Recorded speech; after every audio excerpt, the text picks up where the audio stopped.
G'day lads, it's the Lonely Chicken here, and today we're going to be doing the final how-to using this G37 coupe here. So today we're going to be adding one of these rear mount wings onto the G37, and I'm going to teach you how to make a wing like this. So let's get into it. So for tools, what we're going to need a scalpel or an X-Acto knife, one of those. We might need scissors, that's optional. You're going to need small pliers. You're going to need super glue or some other form of glue. And then this one is optional, but it's really handy to have modelling tweezers in case you get fiddly things. For materials to make the wing, we have two main options. First option is to use an expired credit card or debit card or whatever it is, because it's thick and you can just chop that up and use that. Or you can use styrene, and styrene is what I prefer, just because it's a lot more quality, and it's easier to work with and you can do more with it, in my opinion. So I'm going to be using 0.5mm thick styrene.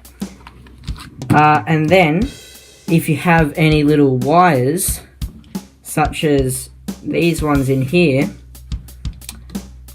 you can use a paper clip, or you can use styrene rod, which is what I'm going to use, just because again it's easier to use. So this is 364 rod. Okay, so the first step to making our wing is to measure up and design the wing. So to do this, I'm going to use a tool that I forgot to mention, which is a ruler. And I'm going to draw up some boxes for the rear supports so that I get them exactly the same, because the hardest bit of the wing is making two of the exact same support bits there. That's what I'm going to do first.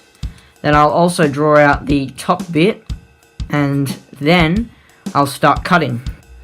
Another tool I forgot to mention is that you'll need a pen or a pencil so that you can draw and plan out on your styrene or your card.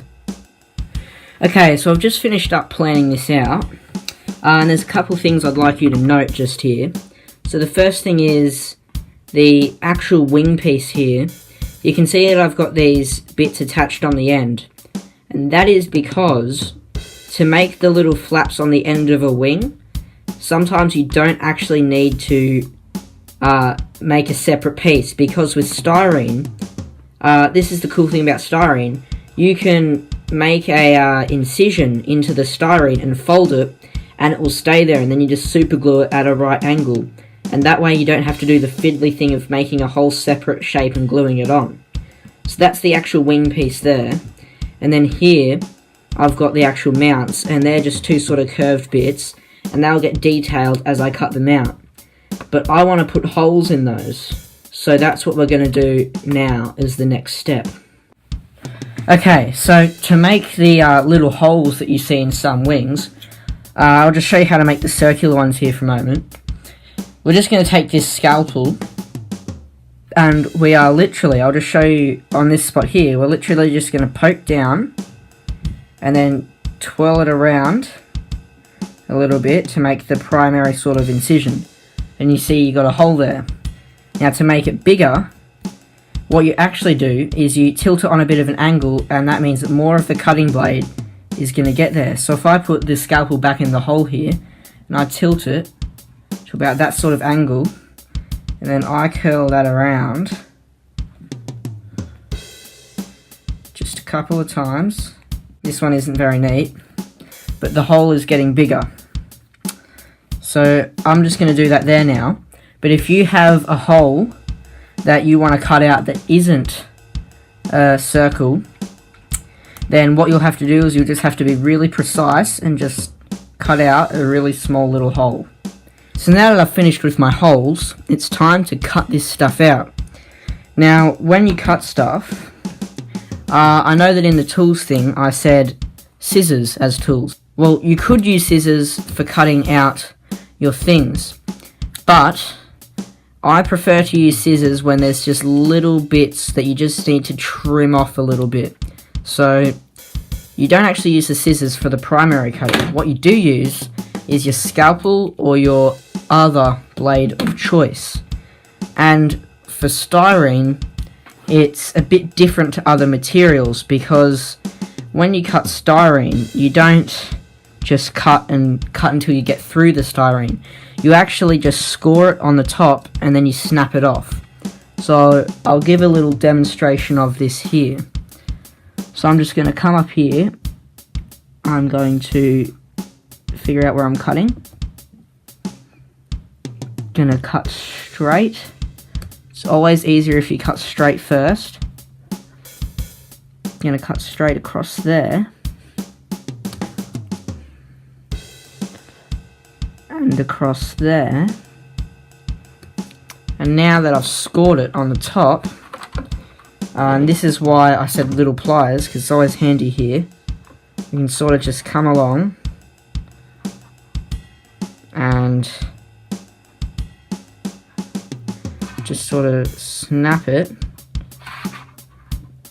off.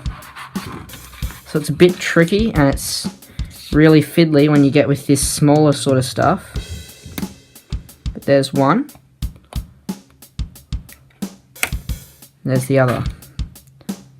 Now I have this piece which I can continue to work on, and from here is where I would use scissors, possibly. So I'll cut out the other piece now. Now that I've cut out the main pieces here, I'm going to go along with the scalpel and some scissors, and I'm going to clean them up, and then we can move on.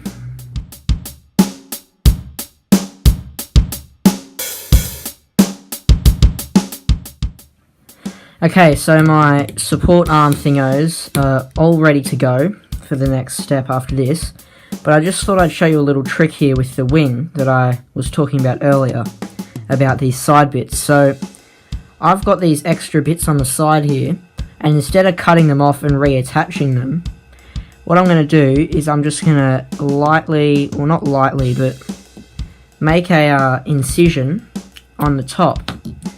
Then I'm going to get my pliers and I'll hold it close to the cut, and I'm going to bend it, but I'm only going to bend it about 90 degrees.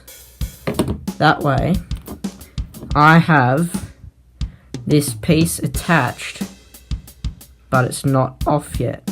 And so from here, after I do the other side, I can put a little bit of glue down there, just hold it there at 90 degrees, and that will be the side of the wing.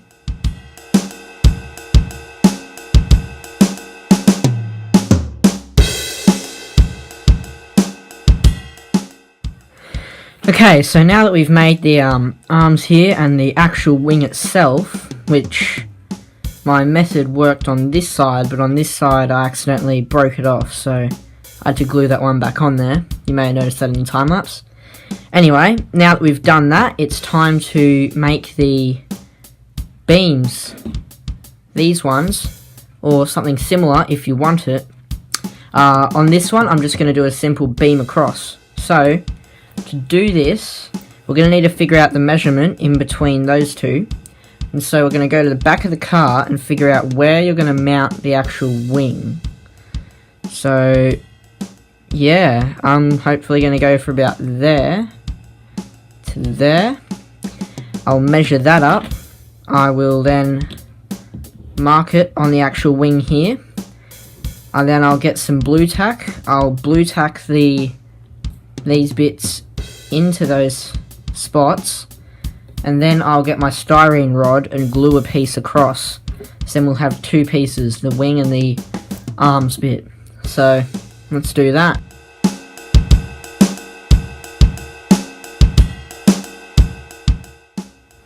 Now that we've got a delicate mock-up of the wing, we just need to make sure of a few things. The first thing is that both of these are pushed down as far as they can go down, because when you eventually glue the wing onto these supports, you want to have it pretty even and not like on a slant. So you want it all to be as even as possible. And that also goes for the positioning of these. So you want it so that, and this is probably the most important one, when you attach it to the car, it doesn't go on an angle. So I'm just going to make sure of that. And now we can get a piece of styrene rod, or if you're using a paper clip, or you could even use something as simple as a toothpick. And I'm just going to cut it to the length and then glue it in there.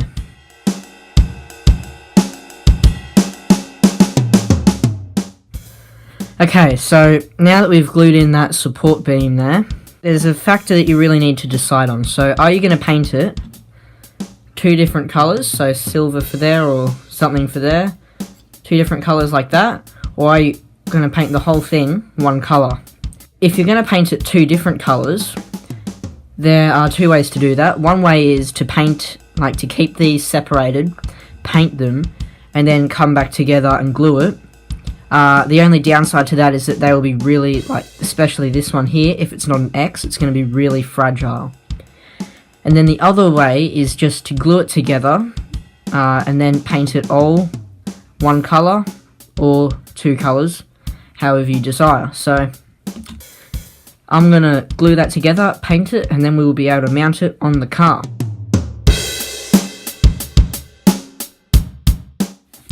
Alright. Now that the spoiler has dried, we can paint it. I'm going to use some spray paint, and then we can super glue it to the car. Okay, so now that the wing is painted, it's time to add details, and then we can glue it on the car, and then it will be done.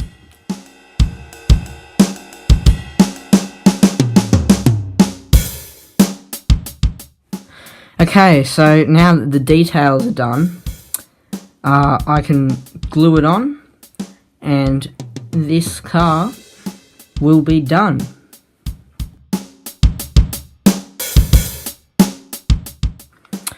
Well, I glued on the wing, and it looks great.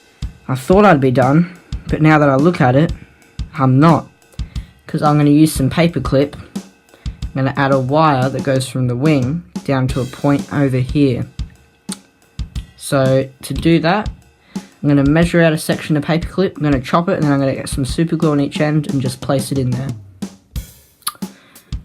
So I added the little bits there, and now it's done.